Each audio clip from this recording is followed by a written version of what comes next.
The siege of the Alcázar was a highly symbolic nationalist victory in Toledo in the opening stages of the Spanish Civil War. The Alcázar of Toledo was held by a variety of military forces in favor of the nationalist uprising. Militias of the parties in the Popular Front began their siege on July 21, 1936. The siege ended on September 27 with the arrival of the Army of Africa under Francisco Franco. Background: on July 17, 1936, Francisco Franco began the military rebellion in Spanish Morocco. On July 18, the military governor of the province of Toledo, Colonel Moscardo, ordered the Guardia Civil of the province to Toledo. During July 19 and 20, various attempts were made by the War Ministry of the Republican government to obtain the munitions in the arms factory at Toledo. Each time, Colonel Moscardo refused and was threatened that a force from Madrid would be sent against him.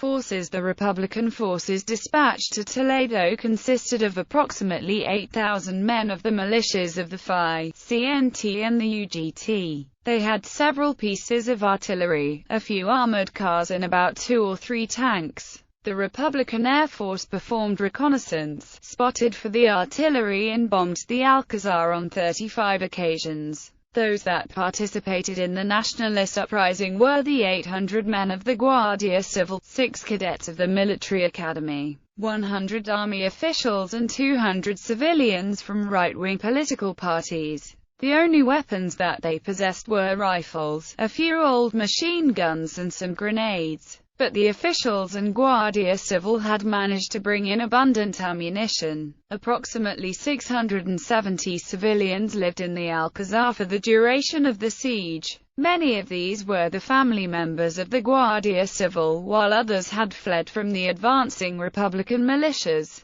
The women were given no role in the defense of the Alcázar. They were not even allowed to cook or nurse the wounded. However, the presence in the Alcázar provided the men with the moral courage to continue the defense. The civilians were kept safe from Republican attacks. The 5 civilians that died were due to natural causes. There were 2 births during the siege. One of the babies born, who eventually became an officer in the Spanish army, was expelled from the army in the late 1970s for joining the Democratic Military Union. Additionally, 10 prisoners captured during sorties in Toledo and about 100 to 200 hostages were held by the Nationalists through the duration of the siege. Among the hostages were the civil governor of the province and his family. Symbolism: the Alcázar became the residence of the Spanish monarchs after the reconquest of Toledo from the Moors, but was abandoned by Philip II and in the 18th century was converted into a military academy. After a fire in 1886, parts of the Alcázar had been reinforced with steel and concrete beams. The Nationalists saw the Alcázar as a representation of the strength and dominance of Spain. Losing the Alcázar to the Republicans would have been a serious blow to the Nationalists' vision and morale. Siege. July 21, a proclamation declaring state of war was read by a captain of the military academy at 7 a.m. in the Zocadova, the main plaza of Toledo. Euphemistic orders were given for the arrest of well-known left-wing activists in Toledo, but only the leader of the local prison was arrested. The Republican troops sent from Madrid first arrived at the hospital of Tavera on the outskirts of Toledo, but redirected their attack towards the arms factory upon receiving heavy fire from the hospital. A detachment of 200 Guardia Civil was stationed at the arms factory and negotiations with the Republicans ensued. During these talks, the Guardia Civil loaded trucks with ammunition from the factory and sent it to the Alcázar, before evacuating and destroying the factory. July 22, August 13. By July 22, the Republicans controlled most of Toledo and sought the surrender of the Alcázar by artillery bombardment. For the duration of the siege, the Nationalists engaged in a passive defense, only returning fire when an attack was imminent. Colonel Moscardo was called on the telephone by the chief of the workers' militia, Commissar Candido Cabello, on the morning of July 23 in Toledo and told that if the Alcázar were not surrendered within 10 minutes, Moscardo's 16-year-old son, Luis, who had been captured earlier in the day, would be executed. Colonel Moscardo asked to speak to his son and his son asked what he should do. "Commend your soul to God," he told his son, "and die like a patriot," shouting, "Viva Cristo Rey," and "Viva Cristo Rey, the Alcázar does not surrender." "That," answered his son, "I can do," although a legend has grown up that Luis was immediately shot. He was not in fact shot until a month later, in reprisal for an air raid. August 14, September 17. On August 14, the Republicans changed tactics after they felt the defenses on the northern side of the Alcázar had been sufficiently reduced. Over the next 5 weeks, the Republicans attacked the house of the military government on 11 occasions, but were turned back each time by the Nationalists. Had the Republicans captured the house of the military government, it would have enabled them to mass a large number of troops only 40 yards away from the Alcázar. An envoy from the Republicans, Major Rojo, was sent to Colonel Moscardo on September 9 to ask for the surrender of the Alcázar. This was refused, but Colonel Moscardo requested for a priest to be sent to baptize the 2 children born during the siege and to also say Mass. Vasquez Camarasa, a Madrid preacher with left-wing views, was sent to the Alcázar during the morning of September 11, performed the necessary functions and issued a general absolution to the defenders of the Alcázar. That evening, Major Rojo met with Colonel Moscardo for the release of the women and children. The women unanimously replied that they would never surrender and if need be would take up arms for the defense of the Alcázar. The Chilean ambassador to Spain, José Ramón Gutiérrez, having heard that the previous attempts for surrender failed, went on September 12 to secure the surrender of the Alcázar. He was unable to contact Colonel Moscardo because the telephone wires had been damaged the previous night from grenades thrown by the Republican militias and was also unwilling to use other methods of communication. September 18 From August 16 the Republicans had been digging 2 mines towards the southwest tower of the Alcázar. On the morning of September 18,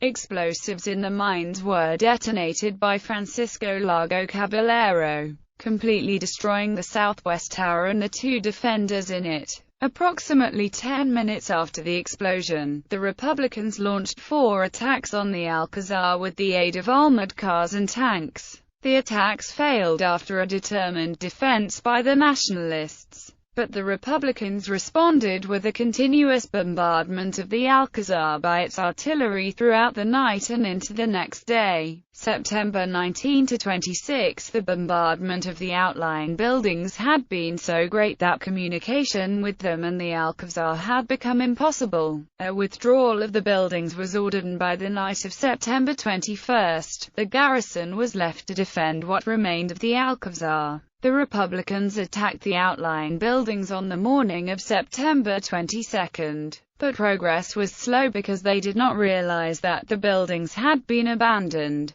At 5 a.m. on September 23, the Republicans assaulted the northern breaches of the Alcázar and surprised the defenders by lobbing grenades and dynamite. The Nationalists were driven into the courtyard of the Alcázar, but reserves arrived to drive back the attack. A fresh assault was mounted later in the morning on the Alcázar. This time a tank led the charge. Wave after wave of Republican soldiers attacked the breaches, but after 45 minutes the attack had ground to a halt and collapsed. Relief. The first sign of an advancing nationalist column was on August 22 when a plane sent by Franco dropped a trunk of food into the Alcázar along with a message to the defenders that the Army of Africa was on its way to relieve the garrison. By September 26, the Nationalist columns had reached the village of Vargas, 4 miles north of Toledo. The position of the Republicans in Toledo grew desperate, and on the morning of September 27 they made a final assault on the Alcázar. The attack was repulsed, and shortly after the Nationalists swarmed down from Vargas to end the siege. After the arrival of the main Nationalist force, most of the Republican troops fell back in disorder on Aranjuez. Aftermath. Apart from a small arms factory, Toledo was a city of no military value to either side. The Nationalist forces there were isolated, badly equipped, and in no condition to conduct offensive operations. Yet the Republicans, due to the increasingly symbolic value of the Alcázar as weeks went by, threw badly needed men, artillery and weapons into the fortress capture. The Republican government believed that since the garrison was only 40 miles southwest of Madrid and would not be receiving any immediate help from the other nationalist forces, that it would be an easy propaganda victory. The press was invited by the Republican government to witness the explosion of the mines and storming of the Alcázar on September 18. But it wasn't until September 29 that the press entered the Alcázar, this time by the invitation of the Nationalists, turning the whole thing into a huge propaganda victory for the Nationalists, undermining the Republican morale. Franco's decision to relieve the defenders of the Alcázar was a controversial one at the time. Many of his advisers thought that he should have kept up the advance towards Madrid because the besiegers of the Alcázar would have been recalled to Madrid for its defense. However, Franco believed that the propaganda value of the Alcázar was more important and ordered the Army of Africa to relieve it. 2 days after the relief of the Alcázar, Franco was proclaimed Generalissimo and in October was declared the head of state. The story of the siege was very interesting for foreign supporters of Franco, who would read the several books published in foreign languages, and would strive for meeting Moscardó when visiting wartime Spain. In December 1936, a delegation of Romanian Iron Guard led by Ion Motor and Vasil Marin presented a ceremonial sword to the survivors of the siege and announced the alliance of their movement with the Spanish Nationalists. In popular culture, the siege was the basis for the prize-winning 1940 Italian fascist propaganda film, L'Assedio dell'Alcázar, directed by Augusto Ginina. In Spanish, the film is known as Sin Novedad en el Alcázar.